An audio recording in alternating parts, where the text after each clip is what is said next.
فاعوذ باللہ من الشیطان الرجیم بسم اللہ الرحمن الرحیم وقضى ربك الا تعبدوا الا ایاہ وبالوالدین احسانا اما يبلغن عندك الكبر احدهما او كلاهما فلا تقل لهما اف ولا تنهرهما وقل لهما قولا کریما واحفظ لهما جناح الذل من الرحمة وقل رب ارحمهما كما ربياني صغيرا۔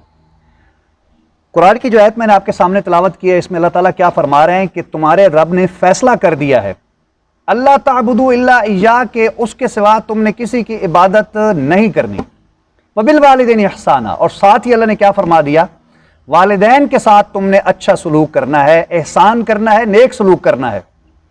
اور پھر فرمایا اما یبلغن عندک الکبر، اگر وہ تمہارے سامنے پہنچ جائیں بڑھاپے کو، احدہما او کلاہما، ان دونوں میں سے ایک، یعنی ابا یا اماں یا دونوں، فلا تقل لہما اف ولا تنہرہما، تو تم نے ان کو اف تک نہیں کہنی اور نہ ہی ان کو جھڑکنا ہے، وقل لہما قولا کریما، اور ان کے ساتھ بات کرنی ہے تو بڑے ادب اور احترام کے ساتھ بات کرنی ہے۔ یہ رب فرما رہا ہے، کوئی بندہ نہیں کہہ رہا، اللہ فرما رہا ہے۔ پھر اللہ تعالیٰ کیا فرماتے ہیں کہ اپنی رحمت کے بازو نرمی کے ساتھ ان کے سامنے جھکا کے رکھنا ہے، اطاعت کے ساتھ، اطاعت کرنی ہے ان کی محبت کے ساتھ۔ اور پھر جب وہ دنیا سے رخصت ہو جائیں تو پھر رب سے دعا کیا کرنی ہے، وَقُلْ رَبِّ ارْحَمْهُمَا كَمَا رَبَّيَانِي صَغِيرًا، اے میرے پروردگار میرے دونوں والدین یعنی ماں پر بھی اور باپ پر بھی رحم فرما، جس طرح بچپن کے اندر انہوں نے مجھے پالا تھا۔ آج کی گفتگو میں اس کو دو حصوں میں تقسیم کروں گا، آج والد کے حوالے سے بات کروں گا، کل انشاءاللہ ماں کے حوالے سے، کیونکہ یہ دونوں بڑی اہمیت رکھتے ہیں۔ والد کے بارے میں آقا کریم صلی اللہ علیہ وسلم نے کیا فرمایا جب پوچھا گیا والد کے بارے میں، تو آقا نے فرمایا رضا الرب فی رضا الوالدی، اللہ کی رضا اور اللہ کی خوشنودی باپ کی خوشنودی اور باپ کی رضا کے ساتھ شامل ہے، وسخط الرب فی سخط الوالدی، اور اللہ تبارک و تعالیٰ کی ناراضگی باپ کی ناراضگی کے اندر ہے۔ آپ یہاں سے اندازہ لگا سکتے ہیں کہ باپ کا کتنا مقام ہے۔ آقا فرما رہے ہیں ابا خوش ہے تمہارا تو تمہارا اللہ بھی خوش ہے، اور ابا ناراض ہے تو تمہارا اللہ بھی تم سے ناراض ہے۔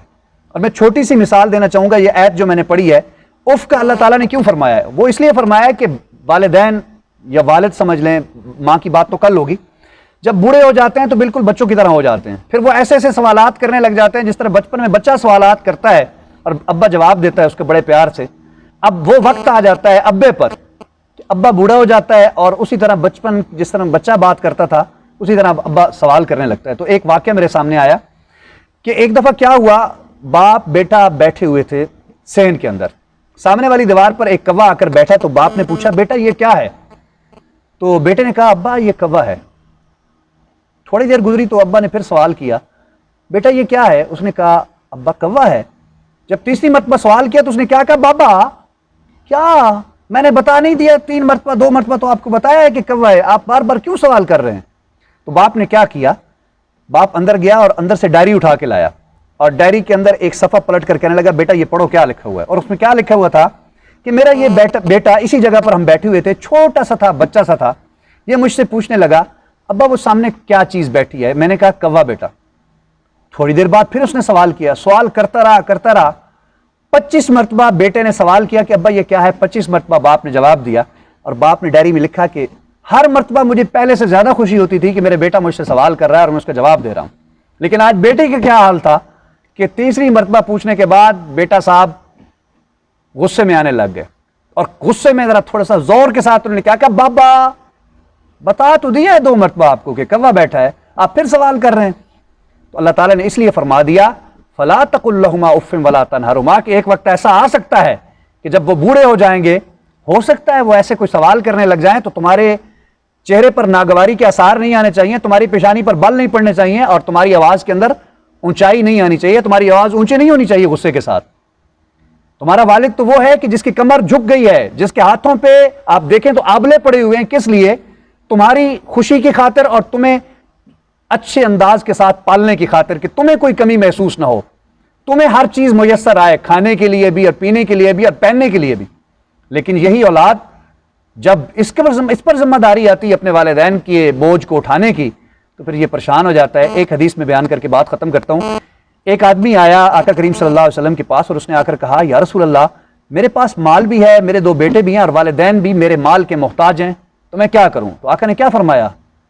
ارے تمہارا مال بھی اور تو بھی تمہارے باپ کا ہے، تو بھی اور تمہارا مال بھی تمہارے باپ کا ہے، وہ جیسے چاہیں اس میں خرچ کریں، اس میں تم نے پریشانی کا اظہار نہیں کرنا۔ تو کیا معلوم ہوا؟ والدین کا اسلام نے بہت بڑا مقام مقرر کر دیا ہے۔